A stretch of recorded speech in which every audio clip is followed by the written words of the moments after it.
नमो बुद्धाय। संविधान खतरे में है, ये बोल बोल के इंडिया आघाड़ी ने अपनी सीटें बढ़ा ली, एमवीए ने महाराष्ट्र में सीटें बढ़ा ली और फिर संविधान खतरे में है ये बताकर महाराष्ट्र की, हरियाणा की ये सारी इलेक्शंस स्टेट में लड़ी जाएंगे। संविधान वाकई खतरे में है। संविधान ऐसा नहीं है कि खतरे में नहीं है, संविधान वाकई में खतरे में है। लेकिन जो लोग संविधान खतरे में है ये कहकर संसद में गए हैं, अभी विधानसभा में जाएंगे, तो जब संविधान पर सही मायने में हमला हो रहा है तब ये लोग चुप क्यों है? जिस संविधान को बचाने के लिए भारत के लोगों ने इनको संसद में भेजा है, महाराष्ट्र की, हरियाणा की, बाकी की और विधानसभाओं में भेजने वाले हैं, फिर जब संविधान खतरे में वाकई में है तो ये बातें क्यों नहीं कर रहे हैं? कल सुप्रीम कोर्ट ने एक महत्वपूर्ण जो अनुसूचित जाति और जमाती के लोग हैं उनके लिए एक जजमेंट उन्होंने दी है। बहुत सारे अनुसूचित जाति और जमाती के लोग, यानी जिन्हें हम एससी कहते हैं, शेड्यूल कास्ट, और एसटी कहते हैं, शेड्यूल ट्राइब, इन लोगों को, बहुत लोगों को ये पता भी नहीं है कि क्या जजमेंट पास हुई है और ये उनसे उम्मीद भी नहीं करता मैं कि उनको सुप्रीम कोर्ट की इतनी बड़ी जजमेंट पढ़ के उस पे वो अभ्यास करे या उस पे कुछ प्रतिक्रिया दे। ये तो हमारे जैसे पढ़े लिखे लोगों का, आपके जैसे पढ़े लिखे लोगों का, हमारे समाज में एडवोकेट्स जो है, पढ़े लिखे वर्ग जो है, ये उनका काम है उन्हें समझाना। सुप्रीम कोर्ट ने कल जो निर्णय दिया है कि जितने भी राज्य भारत में हैं वो अपने अपने राज्य में अनुसूचित जाति यानी एससी और अनुसूचित जमाती यानी एसटी के लिस्ट में वो ग्रुप्स कर सकते हैं, यानी कोटा जो दिया हुआ है उस कोटा के अंदर वो कोटा लागू कर सकते हैं, बाइफर्केशन इन रिजर्वेशन कर सकते हैं। यानी सिंपल वे में मैं आपको बताना चाहता हूं, भारत में वो उन्होंने जिस तरह से आज एनटी में ए बी सी डी किया हुआ है रिजर्वेशन जो है, जैसे for example D notified tribe है जिसे हम एनटी कहते हैं। एनटी में 4 वर्ग हैं, एनटी ए, एनटी बी, एनटी सी और एनटी डी। एनटी ए का रिजर्वेशन है 3%, एनटी बी का रिजर्वेशन है 2.5%, एनटी सी का परसेंटेज है 3.5% और एनटी डी का परसेंटेज है 2%। ये एक ही NT D notified tribe, nomadic tribe का एक ही कास्ट में 4 वर्गीकरण यहां पर है और यही वर्गीकरण अब एससी में आएगा और एसटी में भी आएगा। आज फिलहाल रिजर्वेशन कोटा महाराष्ट्र में एम्प्लॉयमेंट के लिए एससी का है परसेंटेज है 13% और एसटी का परसेंटेज है 7%। 7% एसटी और 13% एससी, ऐसा ये रिजर्वेशन कोटा है। अब कोटा के अंदर कोटा आएगा, मतलब क्या होगा? 13% जो एससी है उस एससी में 3%, 2%, 2.5%, 3.5% ऐसा परसेंटेज पूरे भारत के सारे स्टेट्स में ये लागू होगा। उसी तरह से एसटी 7% है, उसी 7% में 2%, 1%, 3%, 4%, ऐसा करके 7% को भी डिवाइड किया जाएगा। अब ये बहुत सारे लोगों को पता नहीं है, उनको लग रहा है कि तो ये तो अच्छा है।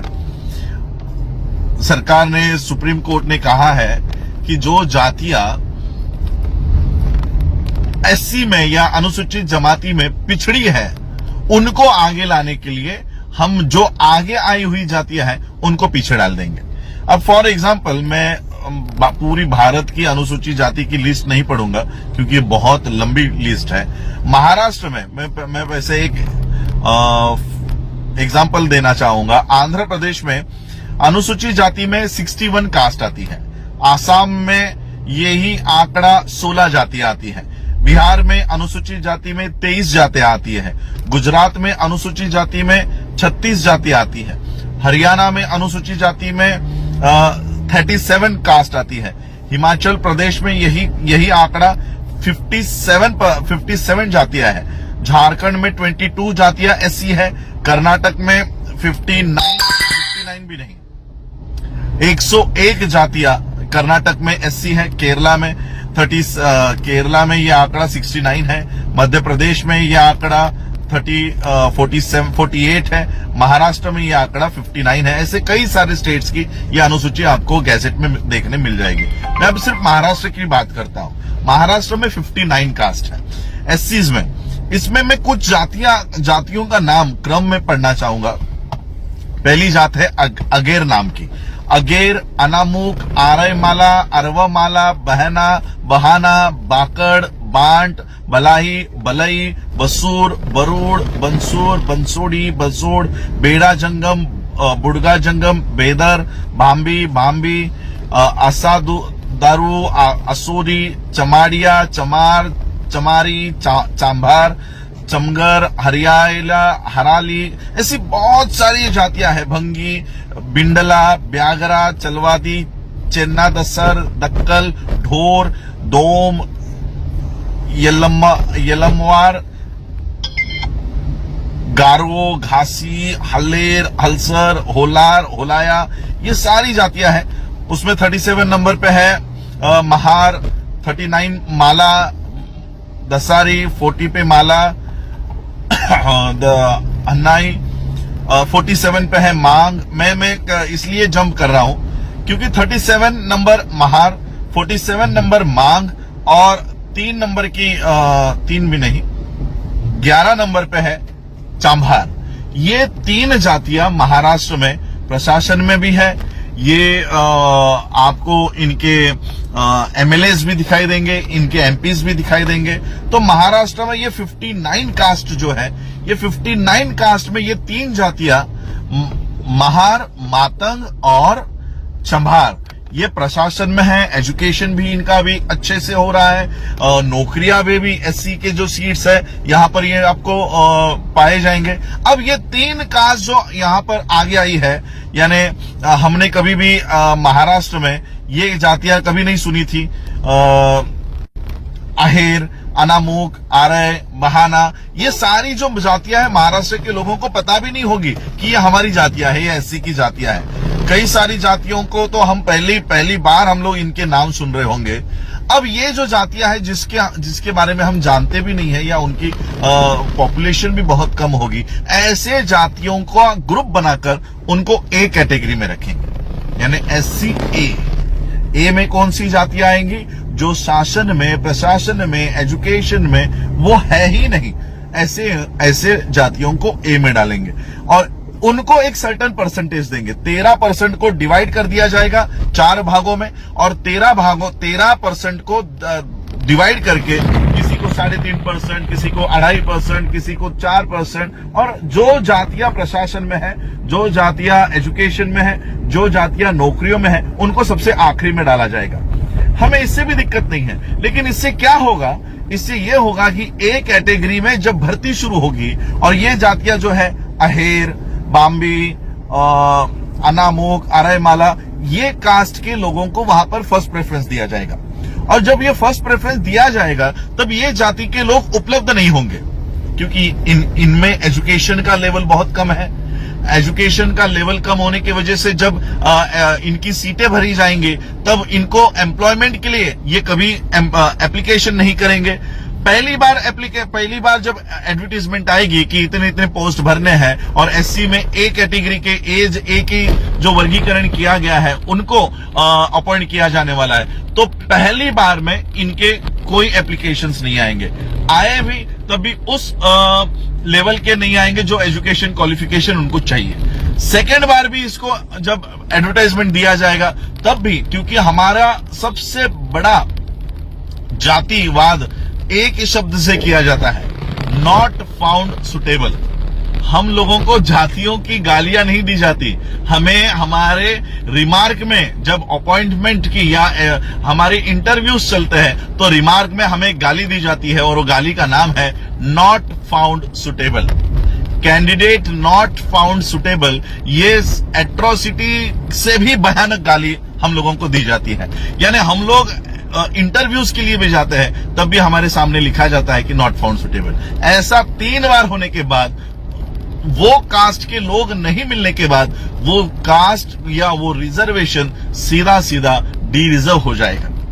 3 बार में उस जाति के कैंडिडेट न मिलने पर वो रिजर्वेशन पूरी तरह से खत्म हो जाएगा। और जो 13% की एडवर्टीजमेंट निकाली जाती थी, जिसमें महार, मातंग, चमार, ढोर, ये कैटेगरी के लोग एप्लीकेशन करके प्रशासन में जाते थे, नौकरियों में जाते थे, एजुकेशन स्कॉलरशिप्स ले रहे थे, अब इनको अपॉर्चुनिटी होने के बावजूद भी ए में नहीं लिया जाएगा, बी में नहीं लिया जाएगा, सी में नहीं लिया जाएगा और डी की कैटेगरी भरी नहीं जाएगी।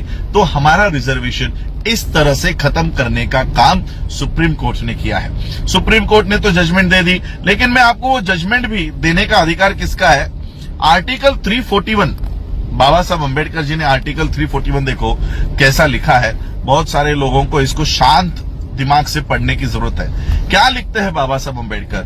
The president may with respect to any state, मैं यूनियन टेरिटरी की बात नहीं करूंगा, the president may with respect to any state और union territory and where it is a state after consultation with governor thereof by public notification specify the caste, races or tribes or parts or groups within caste, races or tribes which shall for the purpose of this constitution be deemed to be scheduled caste in relation to that state or union territory as the case may be.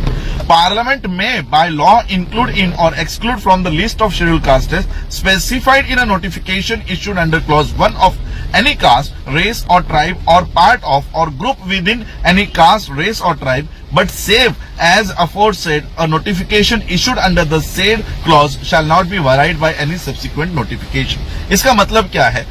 बाबा साहब लिखते हैं कि parliament या पहला article 341 subsection 1 में बाबा साहब लिखते हैं the president may with respect to any state after consultation with governor thereof, अगर आपको महाराष्ट्र के अनुसूचित जाति को ए, बी, सी, डी में वर्गीकरण करना है तो पहले तो गवर्नर से कंसल्ट करना है। गवर्नर से कंसल्ट करने के लिए भी पब्लिक नोटिफिकेशन डालनी है और उसके बाद आपको अगर वर्गीकरण करना है तो वो उस तरह से करना होगा। अब गवर्नर का अधिकार निकालकर अब ये पब्लिक नोटिफिकेशन हटाकर सुप्रीम कोर्ट ने सीधा सीधा कह दिया है कि अपने अपने राज्य में वर्गीकरण कर देना। हम लोग ओबीसी के आरक्षण बचाने की लड़ाई लड़ रहे हैं और उसकी बचाने की लड़ाई लड़ते लड़ते हम अपना आरक्षण खो दिए हैं। खोने वाले हैं नहीं, खो दिए हैं। और एबीसीडी हमारे लोग, हमारे महामूर्ख लोग एबीसीडी के वर्गीकरण का समर्थन कर रहे हैं। इस वर्गीकरण का समर्थन करने वाले लोगों को मैं बताना चाहता हूं कि आने वाले समय में एससी का रिजर्वेशन ये पूरी तरह से खत्म हो चुका होगा। नॉट ओनली एससी के बाद एसटी भी इसमें इंक्लूड किया गया है। एससी और एसटी, एक तो पिछले 7 सालों से वैकेंसीज भरी नहीं गई है। सारे गवर्नमेंट पोस्ट एससी एसटी के ओबीसीज के खाली पड़े हुए हैं, बैकलॉग भरा नहीं गया है। अब बैकलॉग भरने की जब बारी आ रही है तो उन्होंने कहा कि जो कास्ट सबसे ज्यादा अप्लाई कर रही है या एजुकेशन में आगे है या अपने हक और अधिकार के प्रति जागरूक है, इसको सबसे पीछे रखो। और जो कास्ट जिसको कुछ भी पता नहीं है कि हम एससी है, एसटी है, ओबीसी है, ऐसे लोगों को आगे लेकर आओ और उनके कैंडिडेट्स को भरो। आने वाले समय में इस कास्ट के लोगों को कैंडिडेट नॉट फाउंड सुटेबल करके करार दिया जाएगा। SC A B C D किया जाएगा। ए की कैटेगरी धीरे धीरे खत्म हो जाएगी, बी खत्म हो जाएगी, सी खत्म हो जाएगी और डी को कभी भी भरा नहीं जाएगा। हम लोग डी कैटेगरी में चले जाएंगे। महार, मातंग, चमार, ढोर, पंजाब के चमार, बाकी जाटव, ये जो लोग आज शासन, प्रशासन और एजुकेशन में दिख रहे हैं, ये आने वाले समय में पूरी तरह से शासन प्रशासन से निकल जाएंगे।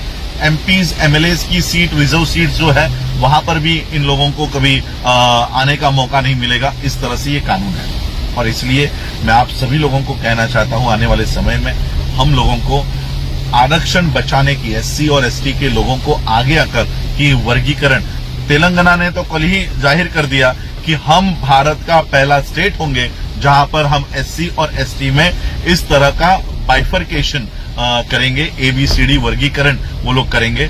और मैं ये कहना चाहता हूं भारत के सभी राज्य के लोगों को अब अपना अपना राज्य छोड़ के, अगर तेलंगाना इस तरह का एससी और एसटी में विभाजन कर रहा है तो सारे देश के लोग, एससी के, एसटी के सभी लोगों को तेलंगाना में आकर वहां के गवर्नर के सामने, वहां के लोगों के सामने हम लोगों को तेलंगाना बंद करने का और धीरे धीरे जहां जहां पर स्टेट्स में ये कानून बनेगा वो स्टेट बंद करवाने का काम हमको करना होगा। अब ये लड़ाई कानूनी नहीं रही, क्योंकि कानूनी दावपेच से ही तो ये नीचे तक आया है। तो अब ये कानून अगर बनने जाए तो इस कानून का रास्तों के ऊपर खड़े होकर हम लोगों को इसका विरोध करना होगा। और उसी के साथ इस कानून का विरोध करने वाले हमारे सच्चे प्रतिनिधि हर स्टेट के असेंबलीज में हम लोगों को भेजना होगा। और इसीलिए मैं बाबा साहब का आरपीआई जिंदा करना चाहता था कि आज सभी स्टेट्स में ये काम होने जा रहा है। हमारे लोगों को प्रशासन से बाहर निकाला जाएगा, पॉलिटिक्स से बाहर निकाला जाएगा, एजुकेशन से बाहर निकाला जाएगा। और हमारे जो गधे 131 दलाल एमपीज संसद में बैठे हैं, ये इसके ऊपर मुंह तक नहीं खोलेंगे। और इसलिए हमें हमारे सच्चे प्रतिनिधि, सच्चे और पढ़े लिखे प्रतिनिधि, ऐसे नहीं कि मुझे बोलने नहीं दिया जा रहा, मुझे अत्याचार किया जा रहा है, ऐसे वाले नहीं, हमें स्ट्रांग प्रतिनिधि, पढ़े लिखे प्रतिनिधि हम लोगों को संसद में और विधान भवन में, विधानसभाओं में हम लोगों को भेजना है। ये लड़ाई आने वाले समय में मैं हाथ में ले रहा हूं, क्योंकि मुझे पता है जब पूरा देश जल रहा होगा तब मैं किसको धम्म समझाऊं। जब तुम्हारे पेट में दाना नहीं होगा तब क्या मैं आपको बुद्ध की आके बातें बताऊं? ये बात तो बुद्ध ने भी नहीं कही कि जब तक तुम्हारा पेट भरा हुआ ना हो तब तक धम्म भी आपके दिमाग में नहीं जाएगा। अब हमारे पेट की लड़ाई शुरू हो चुकी है। हमको एजुकेशन से, नौकरियों से निकाला जाने वाला है। और इसलिए ये रास्तों पर उतरकर ये लड़ाई हम लड़ने के लिए पूरी जोश और मेहनत से हम लोग इसको लड़ेंगे। और ये कानून जो राज्य बना रहा है, जो भी स्टेट इसको इम्प्लीमेंट करेगा, हम वहां के मंत्रियों को, एमएलएस को, चीफ मिनिस्टर को घर के बाहर नहीं निकलने देंगे। ऐसा काम हम लोगों को करना होगा। 2 अप्रैल 2018 अगर यहाँ की व्यवस्था भूल गई होगी तो हमें उनको फिर से ये दिन याद दिलाना पड़ेगा कि अगर हमारे एट्रोसिटी एक्ट में तुम छेड़खानी करते हो तो हम क्या कर सकते हैं। यहाँ तो पूरा का पूरा एससी एसटी रिजर्वेशन तुम लोग खत्म कर रहे हो। और ऐसे हालात में हम घर पर चूड़ियां पहनकर नहीं बैठने वाले हैं। हम रास्तों पे उतर के जितने भी एमपी एमएलएस, एमपीज तो यहाँ पर रोल नहीं आएगा, जितने भी एमएलए इसके फॉर में वोट करेंगे या इस कानून को लागू करने का काम करेंगे, सबसे पहले तो एससी के एमएलएस को पीटेंगे, एससी के एमएलएस को पीटेंगे। उसके बाद जनरल वालों की बारी आएगी, सीएम की बारी आएगी। तो यही मैं आज आप लोगों को समझाना चाह रहा था कि एससी का और एसटी का रिजर्वेशन खत्म हो चुका है। बस राज्यों को वो लागू करने की देर है। मैं महाराष्ट्र की सरकार को आने वाली, क्योंकि अभी ये तो 26 नवंबर तक की ही गवर्नमेंट है, आने वाली सरकारों में भी हम लोग ये प्रेशर बनाए रखेंगे कि ये सुप्रीम कोर्ट ने दिया हुआ का जजमेंट महाराष्ट्र में लागू ना हो। बस यही समझाने के लिए मैं आज आपको, क्योंकि बहुत सारे हमारे और वर्गीकरण का हमारे ही नालायक लोगों ने कई सारे स्टेट्स में जाकर इसका समर्थन किया हुआ है कि वर्गीकरण होना चाहिए। अब क्यों होना चाहिए ये कभी इन्होंने बताया नहीं, लेकिन ABCD ये बाइफर्केशन अगर एससी में हो जाए और एसटी में हो जाए तो हमारे जो कैंडिडेट सुटेबल होने के बावजूद भी ABCD में कभी अप्लाई नहीं कर पाएंगे और कैंडिडेट नॉट सुटेबल कहकर हमारी जो रिजर्वेशन है, ये डी रिजर्व, ये जो सीट्स है ये डी रिजर्व कर दी जाएंगी। इसलिए हम लोगों को इस कानून के खिलाफ लड़ना है। जय भीम, नमो बुद्धाय।